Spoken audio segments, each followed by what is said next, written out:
C'est avec détermination qu'il s'engage dans l'armée et prête serment. Un moment particulièrement solennel cette année pour ces jeunes soldats et leurs parents. Dans la caserne Julius Leber à Berlin, la guerre en Ukraine est dans toutes les têtes. L'invasion russe en Ukraine a ramené la guerre en Europe. Franchir la porte d'une caserne n'est pas anodin. Vous vous en êtes bien rendu compte ces dernières semaines. Un changement d'époque qui s'accompagne d'une nouvelle ambition pour l'Allemagne, devenir la plus grande armée conventionnelle d'Europe au sein de l'OTAN. Un fonds spécial de 100 milliards d'euros a été débloqué par le Parlement allemand pour remettre la Bundeswehr à niveau.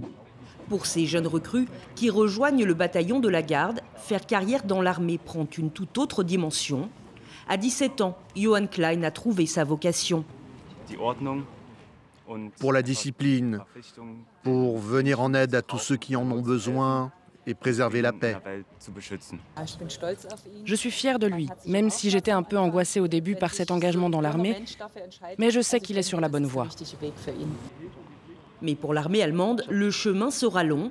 Matériel vétuste, lourdeur bureaucratique et soldats démotivés. Selon un rapport parlementaire, la Bundeswehr est dans un état alarmant. De nombreux experts estiment qu'elle serait incapable de défendre le pays en cas d'attaque. Pour le lieutenant Jens Kubler, l'électrochoc provoqué par la guerre en Ukraine a donc quelque chose de salvateur. Nous allons être rééquipés avec de nouveaux véhicules, des munitions et tout ce qui s'ensuit. Nous allons recevoir du matériel plus moderne. Beaucoup de choses vont changer. On est dans un processus nécessaire de régénération.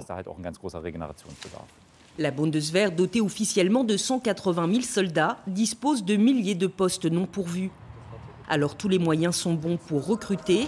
La série YouTube consacrée au quotidien du bataillon de la garde fait un carton auprès des jeunes.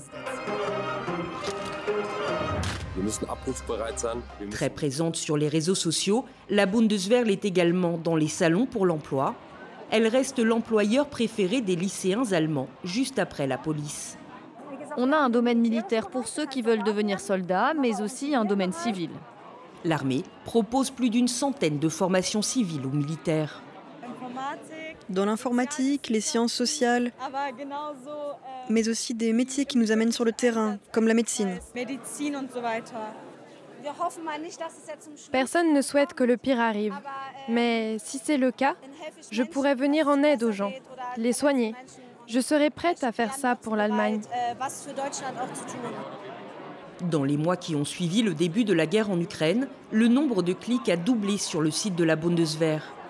2/3 de la population se dit désormais favorable à sa modernisation.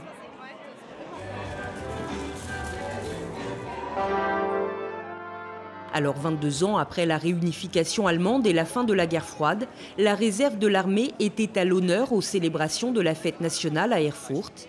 La réserve qui suscite un nouvel engouement. Je veux rejoindre la réserve pour être utile si tout part en sucette, pour aider et pas rester assis dans mon canapé. L'armée allemande dispose actuellement de 31 500 réservistes qui viennent renforcer ponctuellement les forces armées actives.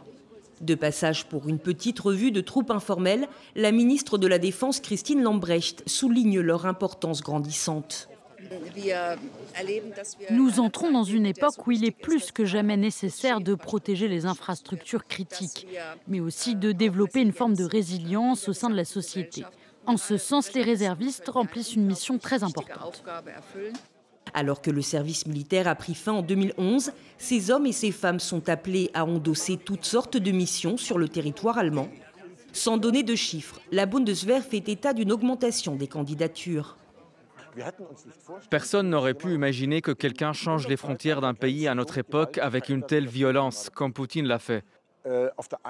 On voit bien que cet événement a changé la donne. D'un coup, l'intérêt de la population pour les capacités de défense de notre pays est bien plus important. Mais dans un pays qui a cultivé sa tradition pacifiste depuis la fin de la Seconde Guerre mondiale, ce soutien pour l'armée s'inscrira-t-il vraiment dans la durée ?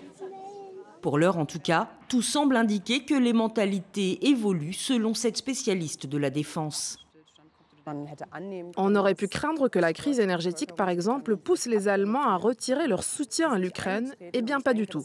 C'est un signe qui montre que de nombreux Allemands ont bien compris ce qui est en train de se passer et que c'est vraiment tout le paysage sécuritaire de l'Europe qui a changé. Un changement d'époque qui ne fait que commencer. Selon des experts, il faudrait jusqu'à 8 ans pour remettre à niveau l'armée allemande, ses équipements et ses effectifs.